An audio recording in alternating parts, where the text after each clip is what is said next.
Now, NDE Radio, a weekly exploration of near-death experiences and similar encounters with the other side.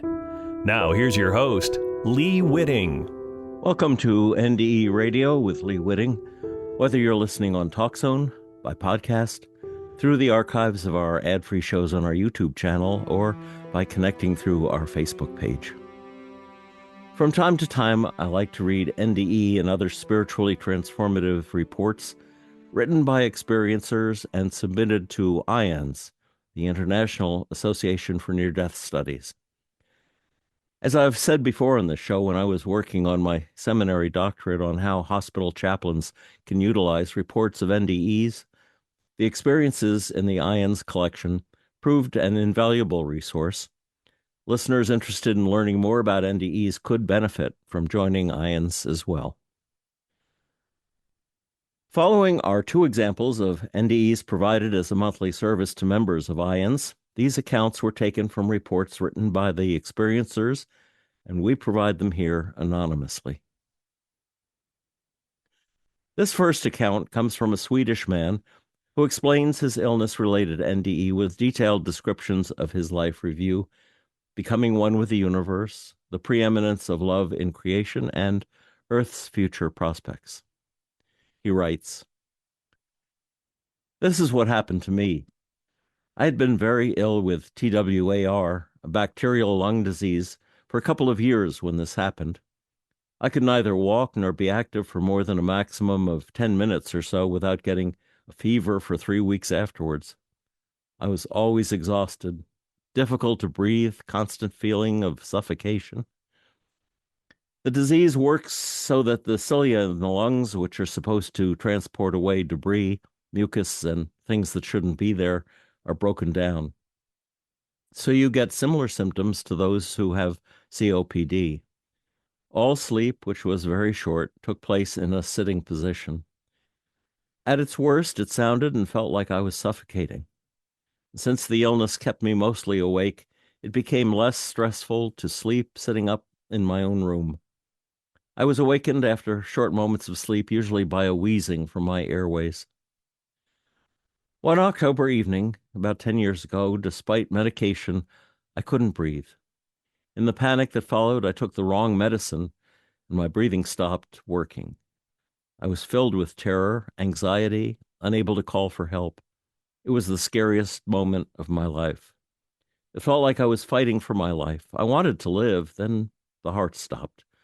There was complete silence in my chest, and I gave up. This very act of giving up one's life is so unthinkable when you're there, an impossible decision. But the only decision that remains to be made. Everything became still. You don't think about how the heart feels when it's always beating inside the chest, so for a very brief moment, the silence was shocking. However, I had time to think that now it's over. Then suddenly everything changed. The room became incredibly real, vibrant. The ceiling became vibrantly bright. A gigantic face then began to appear on the ceiling and completely mesmerized me. It smiled lovingly and warmly at me. I felt a security I had never felt before. The face became larger and brighter. It sank towards me, or perhaps I floated up towards it. Anyway, I was no longer in my body. Suddenly, I found myself in a vibrantly alive and incredibly bright landscape, brighter than anything I had ever experienced. The colors in this landscape felt so beautiful and like I had never seen a color before. Everything felt alive and so conscious somehow. The degree of reality was so much stronger there that everything I experience now feels like a blurry blur. Everything there was extremely alive. Everything had a vibrating life force, flowers, grass, trees, everything. I experienced a sense of home that was of such magnitude that it's impossible to explain. As if my whole life had been a dream from which I had now woken up. Everything was so much more real and so homey. It felt like I had always been there, a bit like a gigantic shout of happiness. Of course, yes, this is how it is. I'd come home and was so happy that even that is impossible to explain. How do you describe a happiness that is a million times stronger than when you had your first child? It doesn't work. I thought nothing of the fact that my heart had just stopped, nothing about the fact that I also recently had an incredible amount of suffering. The life I had lived was more of a dream from the night that had been. Now I was just filled with everything. I vibrated with the same life as my surroundings. I saw, like usual, my vision was as usual, forward in a field of vision, but so incredibly sharp. In connection with this, there was a light figure on my right side. It was a person, that was clear. The figure of light shone so brightly from within the body that it was not possible to see facial features or anything else. He knew everything about me, and I really mean everything. The ugliest thing I thought and the nicest thing I did. All. His voice was soft, pleasant, very deep, and had a bit of a humorous tone. I heard the voice within me, not through hearing. He was so incredibly disarming in his dialogue, and it felt like a laugh was never far away, as if he was extremely happy to meet exactly me. He radiated a wisdom beyond all understanding and knew everything about everything. He was older than the universe, and yet so close and alive. He had such a great sense of humor, and I felt so incredibly loved. I was already happy before he came, but now the feeling of happiness was running away like a whole herd of pure, beautiful happiness. I felt his love for me, and for the first time in my life, I felt an immense love for myself. It just happened. In a sense, I hitchhiked with him in his feeling for me. Everything dark, hard, regrets, disappointments were just poof, away. It was so easy to let go of all the darkness. A little in front of me, three other figures of light appeared a little distance away. They were also attentively facing me in the light figure, and then asked what I had done with my life. Here he became more serious, more focused, like, now it's important. He moved slightly to the right behind me so that we were looking in the same direction. Then everything that happened in my life was replayed. I lived it again. I was 57 years old when this happened, so my experience was 57 years that passed, but it was in an instant. I got to see every moment from within myself and also from the other's perspective. I was the other. By being the other, I mean I really was that person, felt everything that person felt, both physically and above all, emotionally. At important moments in my life, the process slowed down. The figure of light was always by my side. It was so incredibly painful at times, and I felt a great pain of cowardice, selfishness, and self-absorption. I could see how, in my own longing for the love that I could not give myself, I blamed my surroundings. I reacted particularly strongly to a scene where those of us in our primary school class bullied a girl who was an incredibly vulnerable situation. I wanted to fit in well with the strong, cool individuals in the class, so I said the same things as them. In the review, I was at first within me, and then alternately I was within her. I felt her suffering, her pain, and that it was hate that we were drowning her in. How we blackened her, hurt her. It was possible to feel how bleeding wounds in her self-esteem were created, how we annihilated her. I was her in the same sense that I am now me. At the same time, a strange happiness arose within me to be admitted among the strong. The adrenaline I felt, to actually want to hurt the other.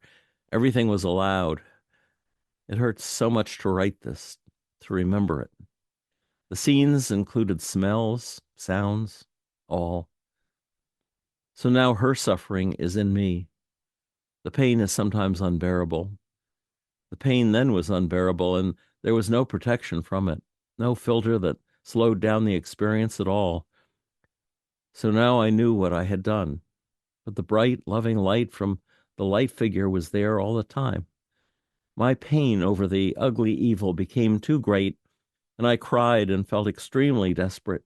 In despair, I sobbed that I had failed. I understood what I had done. When my suffering became unbearable, the pace of the flow slowed down and stood still for a while. At the same time, I felt such strong love from the light figure and the three light figures in front of me. The love grew stronger until I reached a kind of equilibrium inside. My pain was being healed by love until I could feel both the pain and love at the same time. And the light figure continued to speak. The light figure said with an almost humorous warmth in his voice that nothing was wrong. Everything was perfect, as it should be. I was swimming in the love and understanding from his side.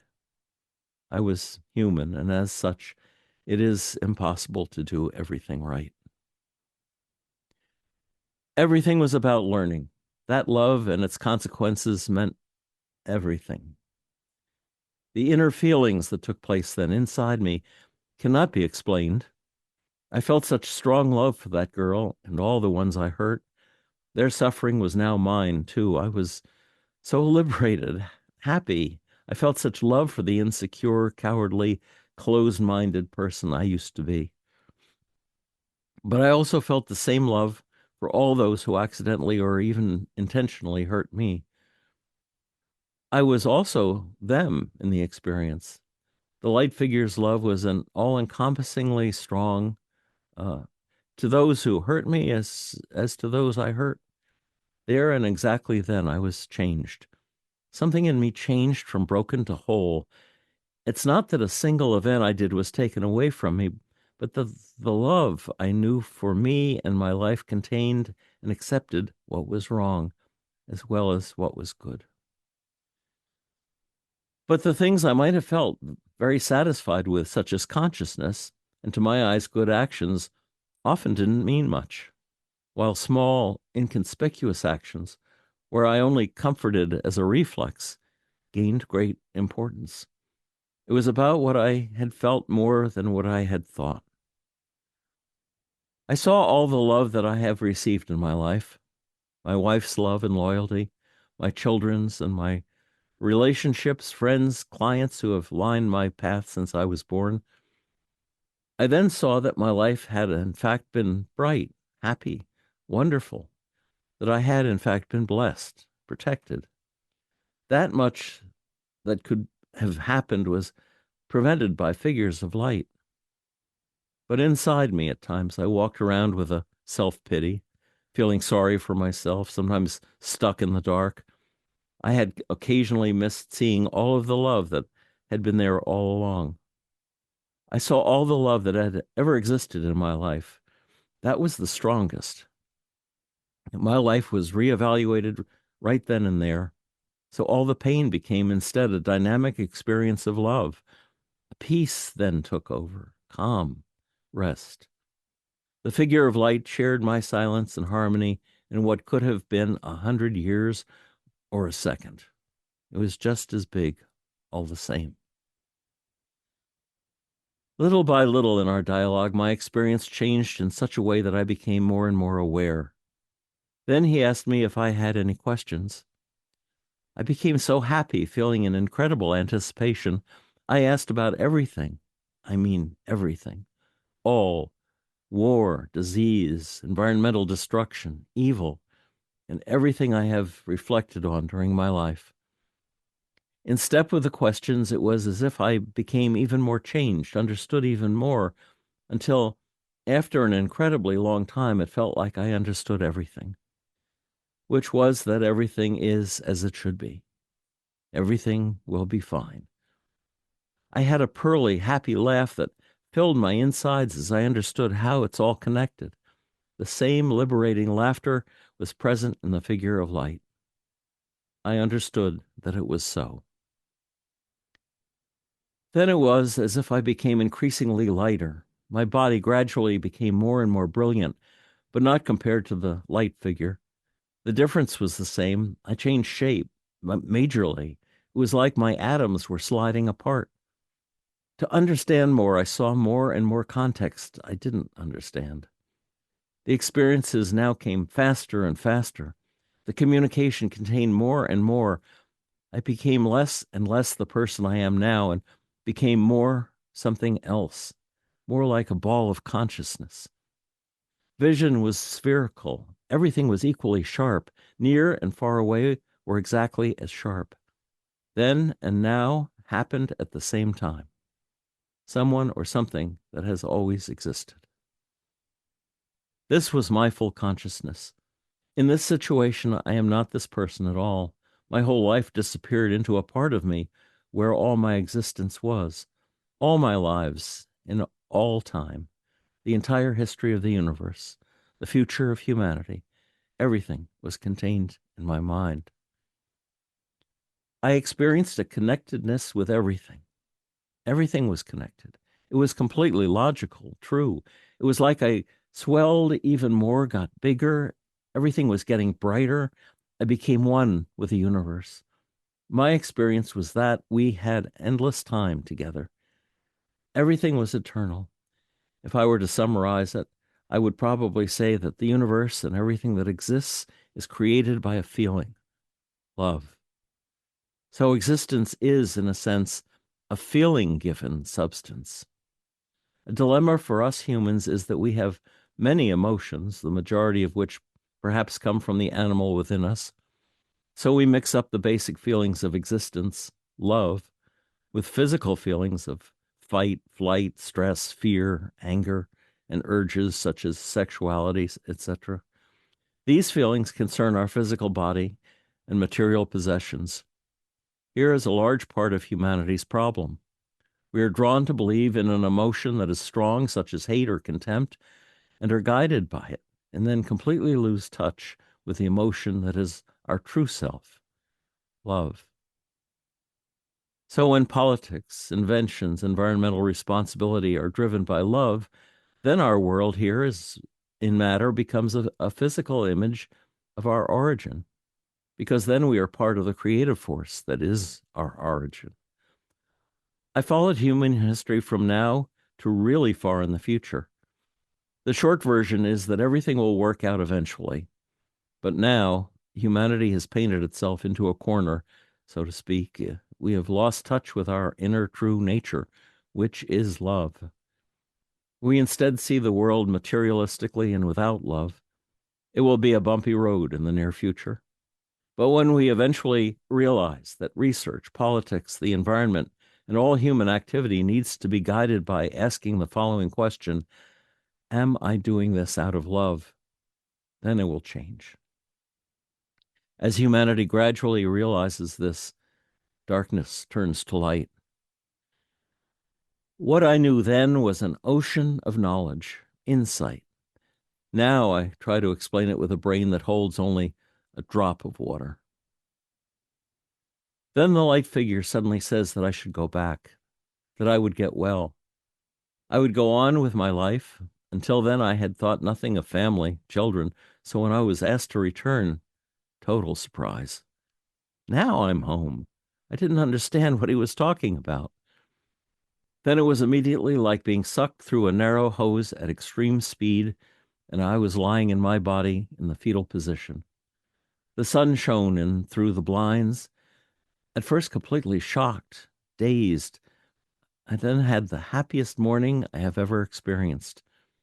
Breathing now worked as it should. I had not been able to lie down for several years without coughing. I ran happily down to my wife as I felt that now I must tell everyone how it really is. Everything will be fine. No one in the whole world needs to worry about anything.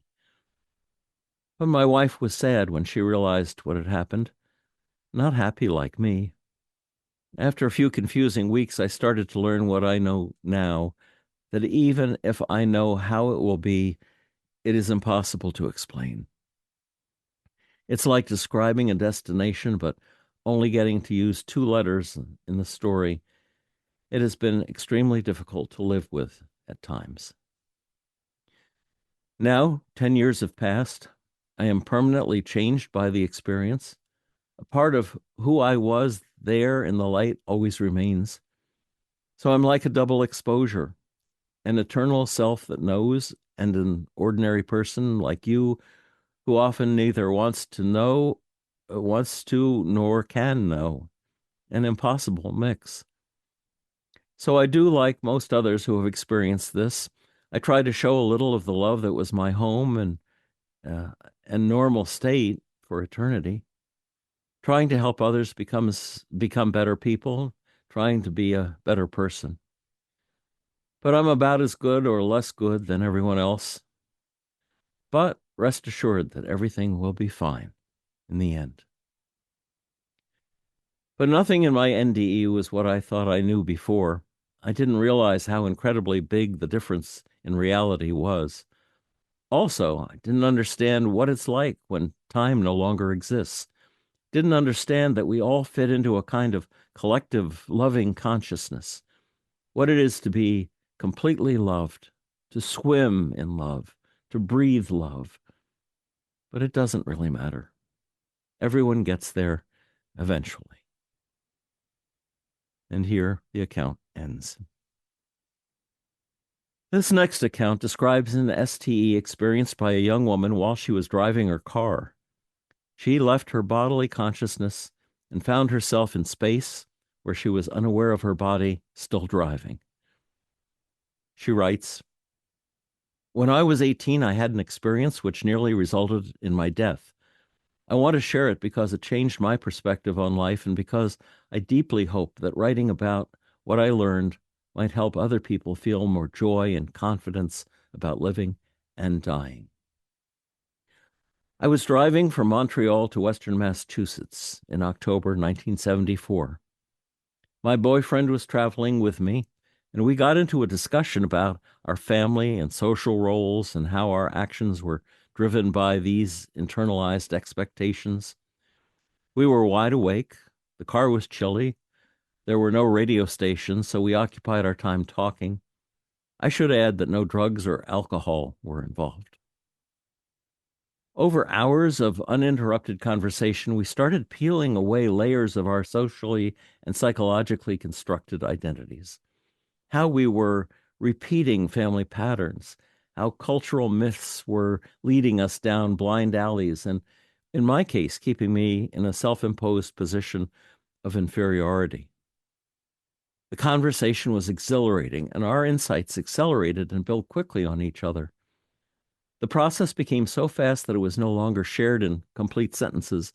The last thing I remember saying, although I have the sense that more may have followed that I can't quite retrieve, was that I knew that I was actually a highly intelligent and sensitive person. Suddenly, I was far above the earth. Looking down, I saw the subcontinent of India and the surrounding oceans and lands. There were a number, maybe 20, of tiny golden lights shining up from the land below, and I realized that each light was a person attaining enlightenment. Someone was there with me, a guide, just behind my left shoulder. He stayed with me and taught me through a series of panoramas. While I gazed at the earth, he conveyed to me that time is not linear. It moves at different speeds and can go backward or forward. Linear time is simply a property of biological existence that helps us organize ourselves around survival tasks like eating and sleeping. I noticed off to the right side a dim figure crossing deep accordion-like folds of outer space that looked very dark. No stars, almost opaque. The figure moved a bit further to the right, and although they were not moving quickly, it was clear to me that they were traveling across an enormous volume of space that was folded, allowing them to cross vast distances much more quickly than traveling at light speed. Next, I was shown a many-layered schematic or map in shades of tan and green. There were dynamic connections arising between different sections of the multiple layers. It was awe-inspiring to see this demonstration of the interconnections between consciousness and biological life. At that moment, I understood how it all works together, and I felt wonder that such a complex but organized reality exists just beyond embodied awareness. By being outside of my body, but still being me, it was clear that my consciousness was not part of my physical being. I then realized that I was a continuing, developing individual, not limited by my physical lifespan. I understood that when I was born, I had died or passed from a previous state of being, and that after my life on earth, I would pass into another stage of development. As I realized this, I saw tiny capsules of individual souls floating back towards earth. But I also learned that reincarnation was not my path of continuation, nor the path of most people. Joyously, I now knew that everything in life makes sense, serves a purpose. Every moment and action provides opportunities to learn important skills and experience development for a future that extends beyond our current lifetimes. I understood that the overarching purpose of life is to learn as much as possible and love as deeply as possible. Everything learned through feelings, through intellect, through experience is helpful in the continuation of life after this life. I saw that every animal, plant, and rock has awareness and holds a spark of the universal life energy within. In this realization experience, these truths were self-evident. They were obvious. Oh, of course. It felt like blinders I hadn't known I was wearing fell away, and I saw what had been there all along. The scene changed, and I was observing a group of people at the top of a green, rounded mountain. Looking out, I could see that there were more groups huddled near the tops of other mountains. It was raining hard, and the areas between the mountains were filled with water. I knew that I was seeing the ending of human life on Earth. The people gathered there knew it also, but they were not fearful because they had reached a shared enlightenment. They knew that their lives continued and that the Earth's evolution would continue as well. I became further aware that Earth is a conscious being and is okay with giving so much to support humanity's development. Then, in the left part of my field of vision, in the distance, I saw a light blue planet with concentric bands of white clouds. I wondered if the planet was real or a representation of other potential destinations for humanity. At this point in the experience, it dawned on me that I was seeing and learning things that are not available to see or know during earthly life, and that I was moving on to post-bodily life. I said, "I'm not ready yet." At once I was back in my body, driving full speed toward concrete barriers marked off by red warning lights due to construction on the left lane of the highway. I was just barely able to correct my lane and continue driving down the road. I could have been away for only a few seconds. My boyfriend said he had also experienced expansive and profound insights without what he termed his visuals. We each felt astonished and overjoyed for a long time. Given the elasticity of time, would we both have died since my car only had lap safety belts, but we did not because I said that I wasn't ready? Since I was driving and the driver's side was leading toward the concrete barriers, would he have survived a crash anyway? And that's why he did not have experiences outside his body? Impossible to know. Having an experience of consciousness not tied to biological processes nearly extinguished my fear of death. Joy from being shown that life continues after physical life and existed before it was deep and lasting. Seeing how time and space work was beyond exhilarating. Learning that all events in life are ultimately meaningful gave me a better perspective on the challenges of my life, although it did not dissolve my personal issues or prevent me from experiencing suffering. It has helped me to know that I asked to come back and that I really wanted to continue my life on Earth. The realization experience was so real, straightforward, and powerful that it has been the touchstone for my life. It has given me continuing hope and a broader perspective. Life is meaningful. Death is a transition to more life. Our species and our planet will continue to evolve. Life beyond the body is joyful, expansive, and free from the anxiety and pain of the struggle for survival. We are non-time limited beings in a physical chapter of development. On Earth, we have opportunities to love as deeply as we can and learn as much as we can in a lifetime filled with beauty and deep challenges. After I returned, I wanted to tell the world about what I'd learned.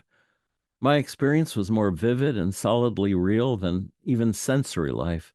I tried many times to describe the vastness, the completeness, the logic, the all-inclusiveness, the beautiful, orderly interconnection of everything. I felt that if I could communicate this knowledge to the world, things would change for the better because there would be less fear acted out in destructive ways. But I couldn't adequately do it. Although during the experience, all the interconnected pathways of multidimensional reality were clear, with language I was never able to capture the full picture, even for myself. Perhaps it's because language describes our 3- or 4-dimensional world and is overloaded when things occur dynamically on many levels at once. I also wonder if we're not supposed to know how it works now, because that could circumvent the learning process we need to go through in this life. However, I am thankful that I can convey the most important things. We do not die. Our individual conscious life continues after a sojourn in the body. Everything that happens in life is meaningful. Learn and love as much as you can. You take all that development with you into your next chapter of being. And here her report ends. My thanks to IANDS for these monthly NDEs, for their magazine Vital Signs, and especially their annual conferences. And thanks to you for listening. If you'd like to hear this show again or any of our more than 500 archived ad-free NDE interviews, go to TalkZone's NDE Radio site and hit the Past Shows button, or go to our YouTube channel, NDE Radio with Lee Witting, where you can subscribe to and comment on the complete NDE Radio library. And listen next Monday, 11 a.m. Eastern at TalkZone for more NDE Radio. I'm your host, Lee Witting, saying once again, thanks for listening.